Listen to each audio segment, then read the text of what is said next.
I already fall down. Fall I down. can say, okay, so I'm not fall down, but almost, yeah, almost. Oh, don't hold on to it. It's very good because you're going to somewhere holy. When we're going to go to somewhere holy or something powerful, something always happened before. Yeah. That's why I did a little puja now to clear obstacle. Always. Especially we get sick or we have negative thought or we have negative mind. The worst obstacle is not something happened to our body. The worst obstacle is not something happened like we didn't get food or we get upset or angry. The worst thing happened is in our mind. We have anger from before. We cannot let go. The negative action we did before, we cannot let go. And we know people know we cannot let go because why? We know what we did. Then this one become the root. It become bigger and bigger and bigger and bigger. Then when we go to the holy place, even see the holy thing, cannot see the holy thing. We just see like statue, just normal thing because we cannot let go of our anger. Second thing is like we jealous of someone. We see someone we don't like. We see someone, they do something that we're not happy about. We feel jealous. The jealousy become very strong. When we go to the holy place, the negative actions we have in our mind become stronger and stronger and stronger. So if we're not happy with something, we're displeased with something, it becomes stronger. And then for some people, the obstacle come like how is we cannot focus. We feel sleepy. Our mind is somewhere else. We cannot focus. Why? We're going to a holy place. Very, very important to know. You have to remember on this trip, all your garbage you leave behind. All the trouble you've made for people, you have to leave behind. You cannot bring what you have done to people here. You cannot bring that character here. Why? That's what you do every day. And those actions will catch up on you. Never think those actions will not catch up. Especially when you do a Dharma protector practice, whatever negative thing you do to other people, the Dharma protector will bring it back to you very fast. Why? So that you don't suffer it later when you die. When you die and take rebirth is worse. So if you're bitchy to people, if you're not nice to people, if you're jealous to people, if you did bad things to people, if you hurt people, or you slow the Dharma down, or you stop the Dharma somehow, if you do that right, then what happens is your Dharma protector will bring all those things back to you very quick. Whatever you did to other people, it will go down on you. Same. Why? So the karma is purified. So we have to think, oh, if we want to accomplish something in our family, we want to accomplish something with us, why cannot move up? Why cannot accomplish? Because the karma come back. So when we go for pilgrimages, it's very powerful. Before we go, a lot of emotions come, a lot of doubts come, a lot of anger come. Some people cannot even make it. Some people, you tell them, come. They have money, they have time, they're not working, they have freedom, they cannot make it. For some reason, they have some funny thinking in their mind, they just cannot. Or some small thing hold them back, they cannot make it. So what Eric said just now, oh, it's very normal. That's why I told you before we leave, we must recite the verses. Remember, before we leave, I asked you guys, mandatory, come and see me, and we will all do the dispelling of the obstacle sutra together, because it's very, very powerful. Why? That day, I'm going to teach you what we're going to do, and we'll recite the sutra together. Very, very important. For pilgrimage, why? Any other thing you do, not much obstacle. You know, let me tell you why. Because most of the things we do will bring us unhappiness. So to bring unhappiness, we don't need obstacle. We do a good job ourselves. We do a very good job to bring ourselves unhappiness. So whatever negative things we have done to other people, people think that, oh, if I do Dharma protective practice, we do Setrat very strong, Benden Dhamma very strong. Oh, it make the problem go away. Oh, it make the things better. Oh, it push away what I've done or push away the problem. No. In fact, when you do Dharma protective practice, it bring you the problem that you gave to others come back very strong and very quick and very fast. Why? Because the protector loves you and cares about you and you made an affinity and they want to clear it. You may not think that experiencing obstacles now is beneficial. You may not think, but that's your mind. But experiencing obstacles now is better. Example, if we were to get sick, it would be much better to get sick in Malaysia than, no offense, than here. If we were to get sick here, very serious, we don't know the doctor, we don't know how to get around, we don't know the language, we don't know where to go. It's very difficult. But if we were to get very sick in Malaysia, instantly we know where to go. So getting sick is getting sick. Getting sick is the karma. But where we get sick is the difference. Hence, Whatever we experience now with the Dharma, with our knowledge, with our Dharma friends, with the support we have, whatever we experience now, when our mind is clear, when we have the ability to do something, we have money, whatever experience now is easier to overcome than if we were to experience it in our next life. Look at all those people on the streets, sleeping on the streets. You guys slept in a room with water, maybe some difficulty, some problems. You were able to take a shower and wash, brush your teeth, have a nice breakfast, put on your makeup, fix your hair, come here. How about the hundreds of thousands of people on the street? You think about it. You think about how much you have and how much you should not complain about and how much you should contemplate and meditate on that. If you contemplate and meditate on that more about others and their suffering, your personal depression and unhappiness, your personal anger will go away. Why? If you always think what you don't have, even you're at the top, it's still not enough. When we always think about what we don't have, even if we're at the top of the world, it's still not enough. Look, you have to work, but you can work. Even with each other, if it's something a little bit wrong, something you don't like, immediately your mouth is very fierce. Immediately you scold people. Immediately you show black face. Immediately you're not happy.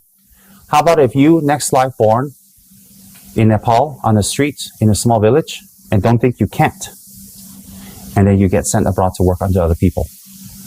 Some people is working for Dharma. How fortunate you are. Because you're working for Dharma, you can be here. Everything is provided for you. People arrange the trip for you. People arrange the logistics.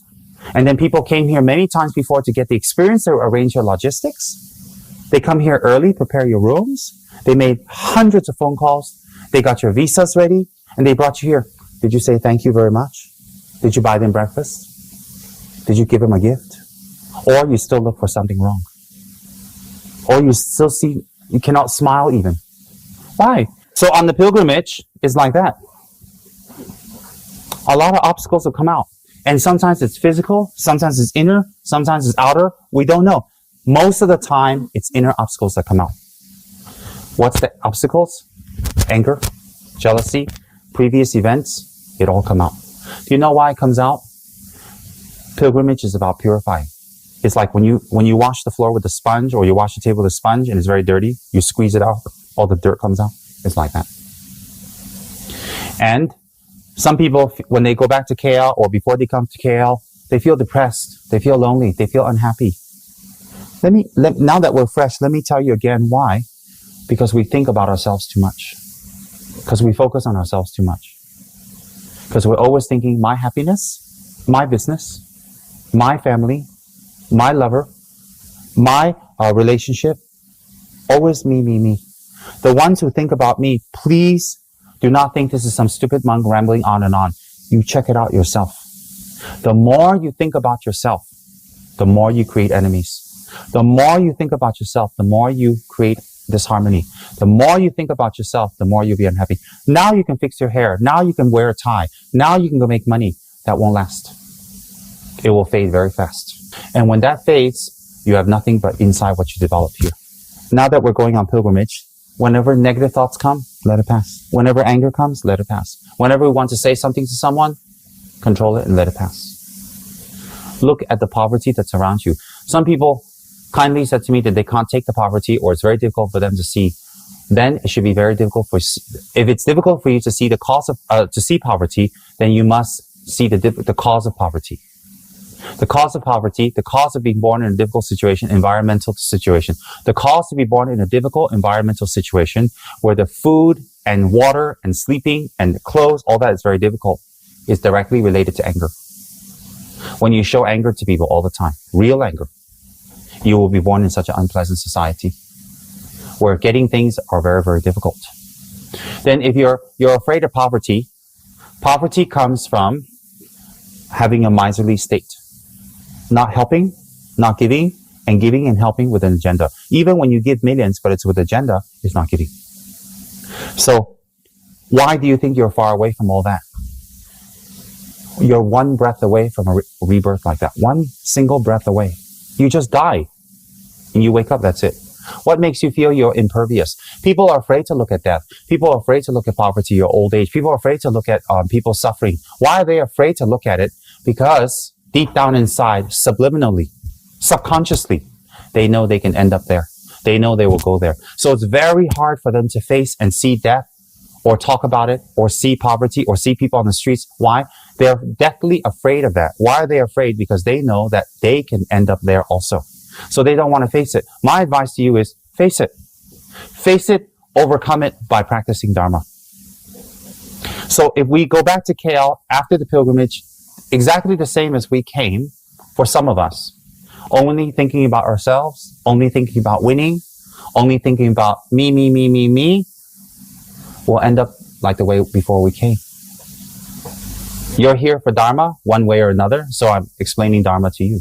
Start with something generic with people that really get on your nerves, or people you've wronged, people you've hurt, or your pettiness. You've been petty in the past, so you're a little embarrassed. Start with something generic. Just open up and talk and say hello. I mean, you have a mouth, you have teeth, you have a tongue. What a wonderful scarf you're wearing.